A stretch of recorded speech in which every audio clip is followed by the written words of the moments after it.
Assalamualaikum warahmatullahi wabarakatuh. Perkenalkan, nama saya Lia Rahmawati dari kelas PGNI 6A. Video ini dibuat untuk memenuhi tugas pembelajaran sejarah kebudayaan Islam atau pembelajaran SKI dengan dosen pengampu Bapak Slamet MPDI. Nah, untuk mengefektifkan waktu, sebelum kita memulai pembelajaran, alangkah baiknya kita mengucap bismillah dan berdoa bersama-sama. Bismillahirrahmanirrahim. Rabbi zidni ilma warzuqni fahma wa amalan sholihan mutaqabbala. Amin ya rabbal alamin. Nah, pada minggu lalu kita sudah belajar tentang sebab-sebab Nabi Muhammad hijrah ke Madinah. Untuk hari ini kita akan belajar tentang upaya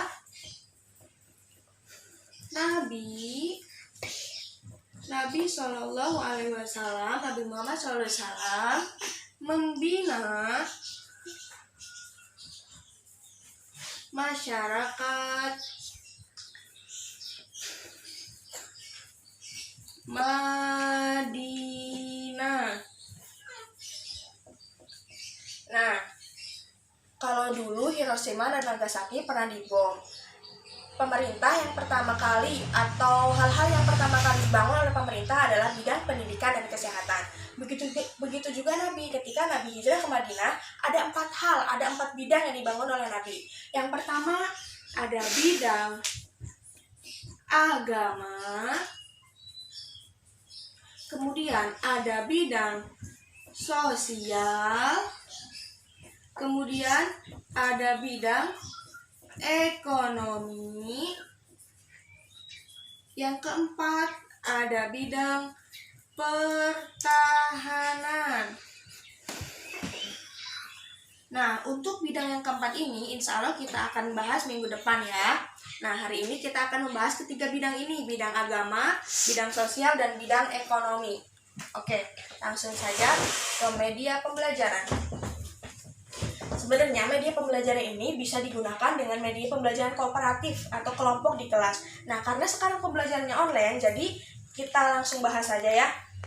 Nah, yang pertama ada bidang agama. Apa saja sih yang dibangun Nabi di bidang agama ini? Yang pertama ketika Nabi pertama kali sampai di Madinah, Nabi itu membangun Masjid Nabawi. Nah, untuk visualisasi Masjid Nabawi kalian bisa lihat di LKS atau di buku paket halaman 6 ya. Membangun Masjid Nabawi, fungsinya apa sih Bu Masjid Nabawi ini? Fungsi dari Masjid Nabawi ini adalah sebagai pusat peribadatan Nabi dan para sahabat. Nah, selain sebagai pusat peribadatan untuk sholat, untuk iktikaf dan lainnya, ada juga sahabat yang tinggal di masjid yang disebut dengan Ahlus Sufah.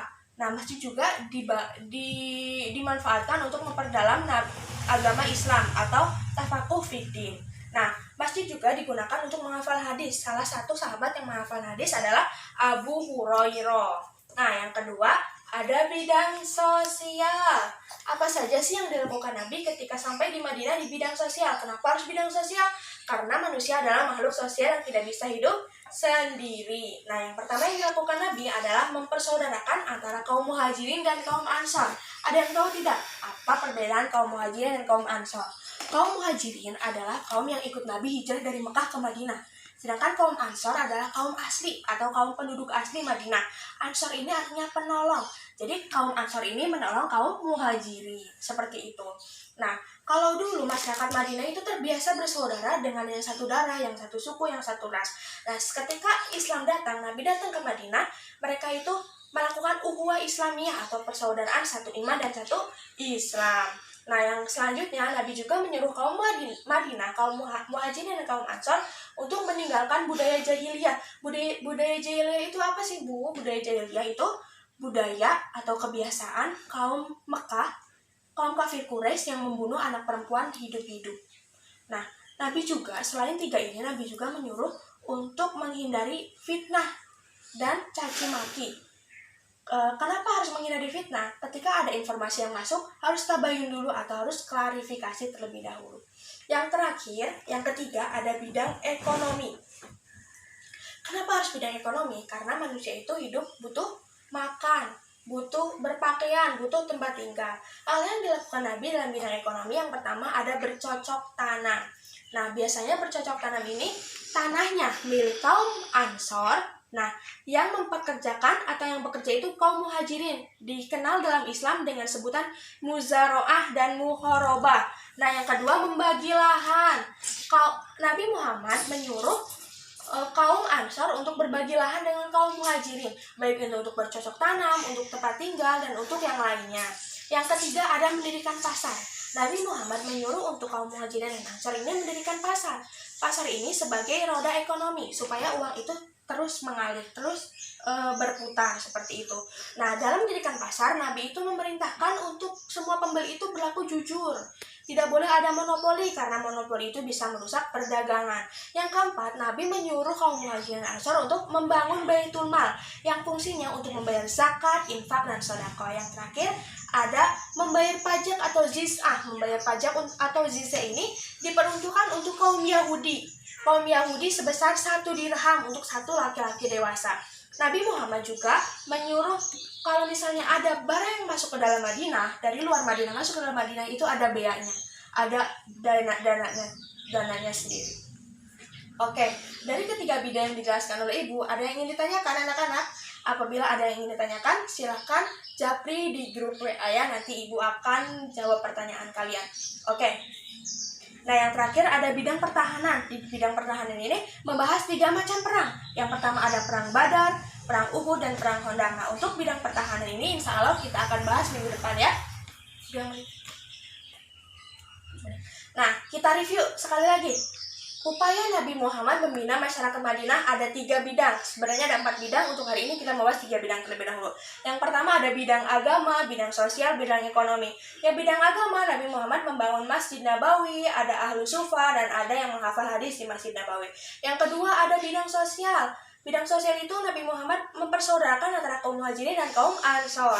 Ada ukhuwah Islamiyah dan ada meninggalkan budaya jahiliyah. Di bidang ekonomi, Nabi Muhammad menyuruh untuk bercocok tanam, membagi lahan, mendirikan pasar, membangun baitul mal, dan membayar pajak atau jizyah.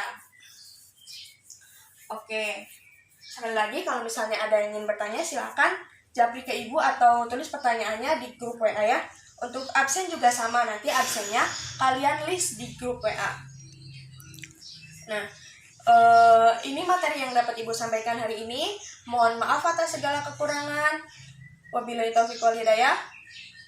Oh, maaf, satu lagi ketinggalan. Ada tugas ya. Tugasnya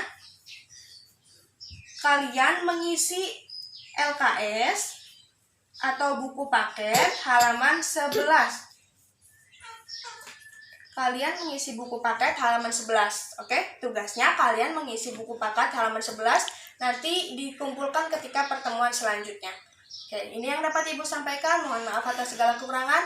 Wassalamualaikum warahmatullahi wabarakatuh. Katanya, iya berdoa aja.